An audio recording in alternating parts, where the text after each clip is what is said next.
बिस्मिल्लाहिर्रहमानिर्रहीम। औज़ुबिल्लाहि मिनश्शैतानिर्रजीम। बिस्मिल्लाहिर्रहमानिर्रहीम। अल्हम्दुलिल्लाहि रब्बिल आलमीन वस्सलातु वस्सलामु अला अशरफिल अंबिया वल मुरसलीन। अम्मा बाद। मौजूद नाज़रीन, सुलह इमाम हसन अलैहिस्सलाम जे मौज़ू सां अॼु चौथी ऐं आख़िरी क़िस्त खणी तव्हांजी ख़िदमत में हाज़िर आहियूं। असांजी गुफ़्तगू इन जॻह ते पहुती हुई त सुलह ऐं क़याम जा असबाब छा आहिनि, जंहिं मां गुज़श्ता क़िस्तनि में असां 4 असबाब बयानु कया ऐं अॼु बक़ाया असबाब बयानु करे मौज़ू खे ख़तमु कंदासीं इंशाअल्लाह। 5 नंबर ते जेको उलमा सुलह ऐं क़याम जो सबबु लिखियो आहे त उन्हनि इन अंदाज़ सां लिखियो आहे त सुलह जो मतिलबु आहे ठाह। सुलह यानी ठाह उन जॻह ते थींदी आहे, ठाह उन जॻह ते थींदो आहे जिते कंहिं मसइले जो हल कढियो वञे। ऐं हमेशह ठाह में इंसान पंहिंजा ज़ाती उमूर साम्हूं वारे जे हवाले नाहे कंदो। इन ई करे जॾहिं इमाम हसन अलैहिस्सलाम खे सुलह जी आछ थी त इमाम अलैहिस्सलाम सुलह कई, जॾहिं त पंहिंजा ज़ाती उमूर यानी इमामत ऐं ख़िलाफ़त साम्हूं वारे शख़्स जे हवाले न कई। ऐं बैयत जिते तलब कई वेंदी आहे, जहिड़े नमूने सां इमाम हुसैन अलैहिस्सलाम खां तलब कई वई, त बैयत जो मतिलबु इहो आहे त इंसान पंहिंजा तमामु उमूर, माल, जान ऐं जेके पंहिंजो दीन, इहो सॼो साम्हूं वारे जे हवाले करे छॾींदो आहे। यानी पंहिंजी जान जो बि मालिक न आहे रहंदो। जहिड़े नमूने सां जंहिंजी हिन बैयत कई आहे उहो हुकुम ॾींदो, हिन ते उहो हुकुम वाजिब थी वेंदो आहे। इन ई करे इमाम हुसैन अलैहिस्सलाम बैयत न कई, छो जो पंहिंजा ज़ाती उमूर इमामत साम्हूं वारे जे हवाले करणी पई पए।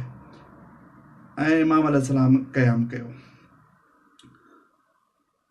6 ऐं आख़िरी जेको सबबु आहे इमाम हसन अलैहिस्सलाम जी सुलह जो ऐं इमाम हुसैन अलैहिस्सलाम जे क़याम जो, त इमाम हसन अलैहिस्सलाम सुलह इन करे कई जो इमाम अलैहिस्सलाम जी तरफ़ सुलह जो हथ इन अंदाज़ सां वधायो वियो त इमाम अलैहिस्सलाम जी तरफ़ ख़ाली वर्को मोकिलियो वियो ऐं उन सां गॾु इहो चवरायो वियो त तव्हां हिन वर्के ते जेके शर्त लिखो तव्हांजे शर्तनि ते सुलह थींदी।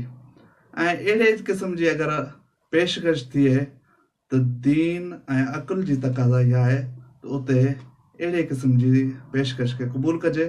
ऐं इमाम अलैहिस्सलाम उनखे क़बूल कंदे सुलह जा शर्त लिखिया। शर्तनि मंझि पहिरियों शर्त इमाम अलैहिस्सलाम इहो लिखियो त मुंहिंजे बाबा अली ऐं उनजी आल ते सबो शितम न कयो वेंदो, जेको उन वक़्तु राइज हुयो। ॿी जॻह इमाम अलैहिस्सलाम शर्त लिखी, इमाम अलैहिस्सलाम फरमायो त असांजा शिया हुकूमती कारंदनि जे ज़ुल्म खां महफ़ूज़ रहंदा, जॾहिं त उन वक़्त में शियनि ते तमामु घणो ज़ुल्म थींदो हो। ऐं इमाम अलैहिस्सलाम इहा शर्त लिखी।